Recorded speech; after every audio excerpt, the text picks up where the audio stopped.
hawa wa Kikuyu. Nikamwambia huyu Ruto anatumia hawa wabunge kuna Kawanjiko na kina Ichomo, anawapatia pesa kupatia Wakikuyu wapiga Wakikuyu, alafu anatuchekelea. Niliambiwa na mtu siku ile tunapigwa jioni, akiangalia TV vile Wakikuyu wanapigana, anakunywa ile maziwa ya kwao inaitwa mrusiki, anacheka karibu anaanguka na kiti akituchekelea, because we are foolish. Anaona sisi ni wajinga. Hakuna community ingine Kenya anapiga watu yao. Sisi peke yake ndio vijana walikuwa wanapatiwa pesa na wabunge kuumiza Wakikuyu wenzao. Lakini juzi niliongelesha Wakikuyu after Olokalao, na mimi nashukuru. Jana vijana walitafutwa na Ichogo wa Kambura kwenda Gachie mpige watu, wakachukua pesa wakazima simu.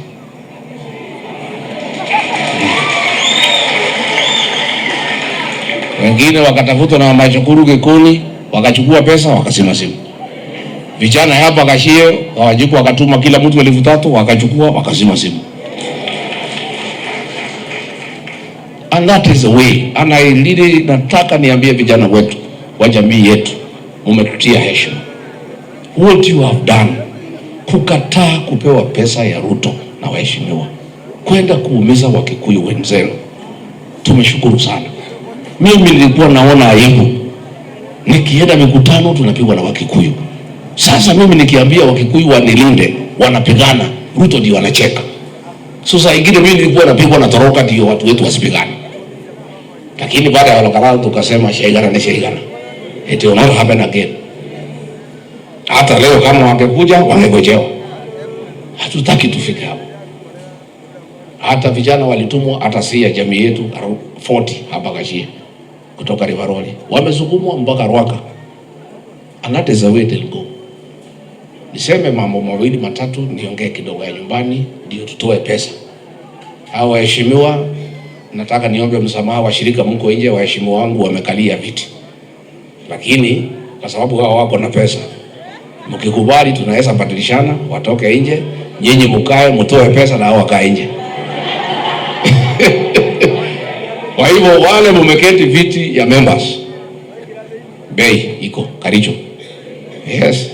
Nemoko mtaito hato ile mutikika rate ya members. Tani ndaika ndakia mutibia mutungali nengo rutabesha. Aida hiti ya mono maito udakela. Ndiye metuga miuru no haya nyonirio ndiko banyaterege yaku. Wore gomo introduce mukire besha. Negera mundu tare na shiore da ko introduce wa. Aibu abote. Na wewe urute sigara ile na mwere wako. Urute sigara ile na mwere wako. Niseme two things. Shukrani umesema mzuri. Mimi kazi yangu sasa ni kuambia Wakenya ukweli. Nisipoambia Wakenya ukweli, hii Kenya Ruto ataimaliza. Tumemsimamisha kuimaliza kwa sababu ya mimi kumtangaza mapema.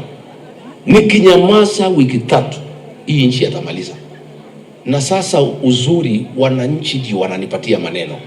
Wafanyikazi wa serikali, watu ya polisi, wale wanaona maneno haiendi sawa sawa. Hii maneno ya huyu daktari anaitwa Dr. Victor Mutiso. Na ni mzuri Kenyans know. Huyo mama aliuawa kwa sababu kuna watu walikuwa wameiba shamba yake.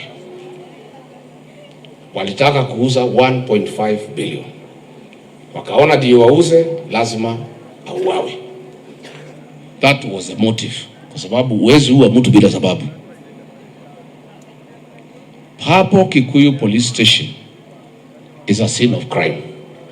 Hiyo police station ndio inapangiwa mauaji yote Kenya. Mambo yote wale askari wanaua watu wako hapo. Wanalindwa na Chief Inspector Mulwa. Na yeye analindwa na Kimani Ichung'wah. Ndio anamdefend asitolewe hapo. Sasa wale askari wa kukodishwa kuua watu wako hapo. Sasa Kenya imefika pahali ukitaka kuua mtu, mmekosana kibiashara ama bibi na bwana mmekosana, unataka kuua, unaenda hapo unalipa polisi. Kila polisi 500,000. Hawa watatu walilipwa 1.5 million. Wakaenda wakaua huyu mama. Polisi wale ambaye wamekuwa trained to protect life and property Wale ambao wanalipwa mshahara na Wakenya kulinda Wakenya ndio sasa wako pale wanakodishwa. Ukitaka kuua mtu unawalipa, wanaenda wanaua mtu. Siku ulisikia kuna bunduki zimeibiwa siku ya Gen Z? Hakuna bunduki ziliibiwa, ni hao polisi walijifanya zimeibiwa. Siko hapo. Hizo sasa kwa sababu zimeondolewa kwa record ya serikali, ndio hao police officers wanapewa, wanaenda wanaua watu. Huyu Chief Inspector Mulwa ndio mwenye kusimamia hao polisi. Ichung'wa ndio anamsimamia. Ile maneno yote yanafanyika hii Kenya ya uharibifu imepangiwa Kikuyu Police Station. Ndio tunasema that police station must be dismantled. Tunataka kuambia IG atoe huyo OCS and all those police officers, na atuambie tangu hizo bunduki zilizomekana zimeibiwa, uchunguzi umefika wapi?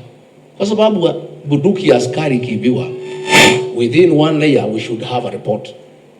Sasa juzi walikuwa wanataka kublame vijana wawili, moja ya bodaboda na mwingine ya gari, vijana ya jamii yetu. Wale ambayo waliua watu ni watu ya Murkomen, watu ya kwao, police officers. Polisi wakanitafuta wakaniambia hawa watu wanataka kufunikwa na Murkomen na DCI. Na ndio huyu DCI nikasema ni mtu ya cover up. Nikamtangaza. Akaamua sasa vile nimetangaza aende atangaze hao wawili, lakini aokoe polisi. Nikatangaza polisi na nikamwandikia inbox, nikampatia majina hayo polisi. Nikamwambia ukimaliza taarifa kama utangaze mimi nitatangaza. Akawataja. Wameshika tu mmoja. Huyu mmoja anaitwa Inspector Sang. Siku ya Thursday alishikwa hapo Thogoto. Murkomen akapiga simu akawaachiliwa. Huyo mwingine anaitwa Collins Kiplagat. Alishikiwa pale on your way to Mombasa, pale Mazeras. Murkomen amepiga simu amewaachiliwa. Sasa tunakuuliza DCI, these police officers are in Kenya. They are killers. Wameua daktari. Wewe mwenyewe umesema ni hao walimuua. Kwa nini unawashika? Unaambiwa na Murkomen uachilie hao. Sababu ya huyu inspector kuachiliwa ni kwa sababu anasema atatoboa maneno. Yeye ndiye aliongoza ile kikundi ilipiga ACK Witima Church ubaya. Yeye ndiye aliongoza kikosi ilifamia kanisa yetu ya ACK All Saints Cathedral. Sasa anasema akikamatwa atatoboa maneno.